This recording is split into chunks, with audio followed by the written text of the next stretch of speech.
Hello， 大家好，我是跟你一起追热剧的甜蜜君。最近热播的电视剧以家人之名，剧情暖心又逗趣，不但有催泪的亲情，还有甜蜜的爱情，细节更是满分。在今天的节目里，我会简单叙述一下故事背景，然后再给大家挖掘不容易发现的精彩小细节。这部剧讲述了3个没有血缘关系的孩子，因为各自的家庭变故聚在了一起，成为彼此新的家人。大哥凌霄，小哥贺子秋，妹妹李尖尖，在2个爸爸的抚养下幸福成长。高中毕业后，2个哥哥迫于无奈回到自己的原生家庭，再次受到伤害。9年后，3兄妹重聚，逐渐用爱治愈了内心的伤痛，最终勇敢走出了过去阴影，也让父母直面了自己的问题。像个小太阳的妹妹李尖尖，一直温暖着2个被亲生母亲抛弃的哥哥。大哥凌霄冷峻沉稳，小哥子秋懂事暖心，爱做饭的李爸细心温暖，像个母亲角色。当警察的林爸粗枝大叶，整天忙于工作，像个父亲角色。5个人组成幸福的混搭家庭。小时候，子秋入住李家的第一天，穿的是粉色小两码尖尖的拖鞋，后来才有了自己合脚的蓝色拖鞋。3个人一起看电视，凌霄和尖尖坐在沙发上吃西瓜，子秋坐在前面的小凳子上，心情郁闷，脸上还被尖尖画了小乌龟，在洗手间的毛巾上也画了一只大乌龟。小时候，尖尖对子秋这个入侵者是相当讨厌，一不注意就把他的行李扔下楼梯。凌霄给他一块西瓜，3个人就和解了。长大后的和解，也是他们在吃地瓜，子秋没有得吃，最后也是凌霄给子秋，只是尖尖不让。鹤妹问子秋，李叔叔哪里好？子秋说，给我做好吃的，帮我洗衣服。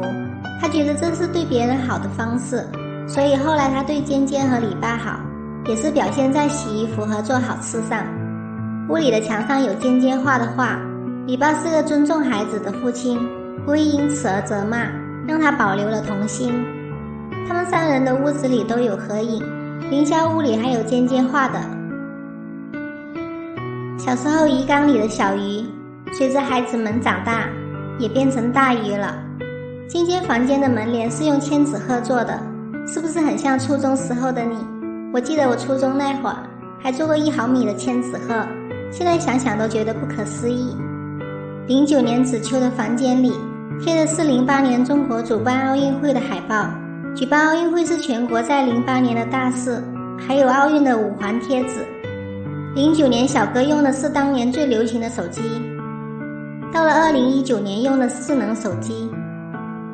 尖尖跑去广播室叫凌霄来帮忙，广播里喊的是李凌霄，凌霄姓林，硬生生的在前面加了一个李姓，大家觉得他们是一家人，就应该一个姓。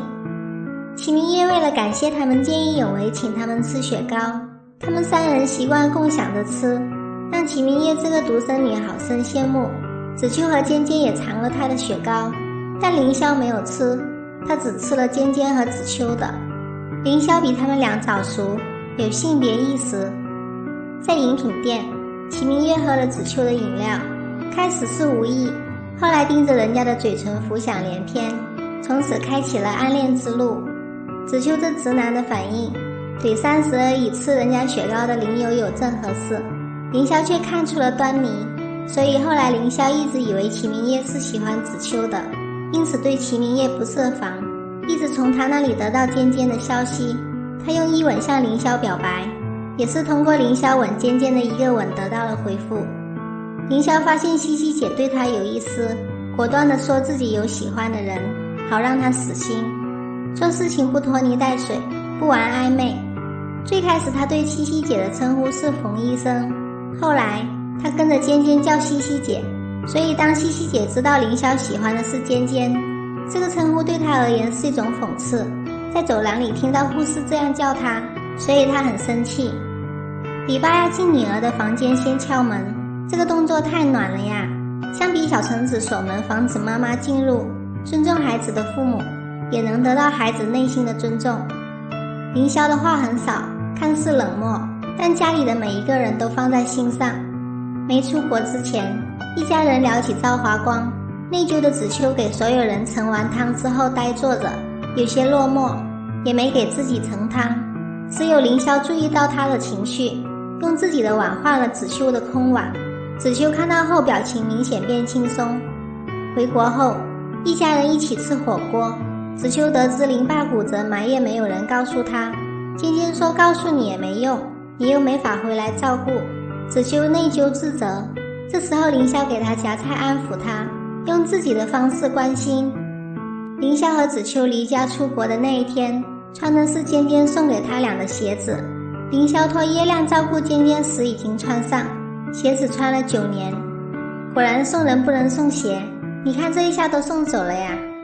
小哥住院的时候李爸去探望，还有去店里都是穿小哥送给他的鞋，鞋子上面是燕子的图案，燕子归巢的意思。这是小哥回国后再次回家时送的，很应景。小哥知道尖尖爱吃甜品，离开了9年，回来的时候做了9种甜品给尖尖，这刚好对应了他们分别了9年，他缺席了9次生日。子秋甜品店的贴纸花纹和李家的地板花纹是一样的图案，在这9年里，家里的每一个细节都刻在了脑海里。回家后细细摸着家里的一切，凌霄刚回来是去尖尖的房子感受它的温度的。这9年，这2个人心里最惦记什么，一目了然。尖尖家里的门换了，小时候和长大后的门不一样，换成了防盗门。随着时代在变，李爸这么多年的厨师服一直在变，每个时期都不一样。在3兄妹没有分别之前，他们的感情亲密无间。吃饭时，尖尖是坐在2个哥哥的中间，而在回国后，尖尖是坐在2个爸爸中间，在哥哥的对面，这凸显了他和哥哥们的生疏和心的远离。剧情后期兄妹和好后，尖尖又坐回到了哥哥们的中间。凌霄手机里联络人的名字，李海潮标注的是李爸，林和平标注的是爸，陈婷的是陈婷，而不是妈。这表示凌霄心里都不愿意把陈婷当作自己的妈妈。陈婷这么多年性格一直没变，早些年陈婷跟林和平吵架，林和平都是不说话回避着，凌霄拿着书躲出去。多年后，陈婷和凌霄争吵，凌霄沉默不语，小橙子背着包躲出去逃避。只是凌霄幸运地遇上了尖尖，在他快被黑洞吞时，伸出手把他拉住，使他没有成为一个自闭的孩子。在凌霄的行李箱放着一本书，树下长椅，这是本沉默的书，300多页的图像小说，近乎无字，讲的是一棵树下的长椅，默默见证了形形色色的人相遇、分离、成长、转变，在漫长的时光中写起一个个瞬间，构成一幅人生的拼图。小时候凌霄在爸妈吵架时，坐在门口看漫画书来安抚内心，来逃避这不停争吵的世界。长大后，凌霄也是通过这样的方式来排解内心的压力。你知道学姐说的德国骨科和遍计良态是什么意思吗？德国骨科来源于网络的一个传闻，一对亲兄妹因为互相苟合被父亲当场抓住，哥哥被打断腿之后去德国养伤了，从此该梗就流行起来。除了形容上面说到的兄妹恋之外，还经常用来调侃一些兄控、妹控的属性。日本知名影星遍计良太出演了《哥哥太爱我怎么办》，这不谋而合的某些属性，你们 get 到了吗？遍计良太还因为追这部剧登上了热搜。唐灿是被妈妈的无知、贪财耽误了学业和事业。唐灿的妈妈是典型的外行人领导内行人，她不愿意给经纪公司分成，也不知道如何操作。剧里的几个妈妈都是极端的代表，多数都是控制欲超强，让人窒息。要知道孩子是独立的个体，不是父母的附属品，也不是养老的工具。父母的态度对孩子的心理造成很大的影响，这值得我们反思。所以有的人一生都在被童年治愈，有的人一生都在治愈童年。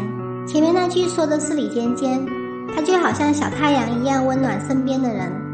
后面那句说的是两位哥哥，小哥更需要的是李爸的治愈，因此在追尖尖前，他先征求李爸的同意再去表白。被庄北误导，以至于认为对尖尖的好似乎只有恋爱才说得过去。在他眼里，结婚等同于守住这个家。子秋对尖尖一直没有男女之情，只有户口本的诱惑。李爸才是子秋的救赎，而尖尖是凌霄的救赎。李尖尖的尖拆开来是大和小，是说大哥和小哥，说明了他们很亲密。尖尖说过，我是哥的全部，其实大哥小哥才是尖尖的全部。他后来还跟凌霄说，我已经没办法跟陌生人建立亲密关系，因为在你和小哥身上已经透支了。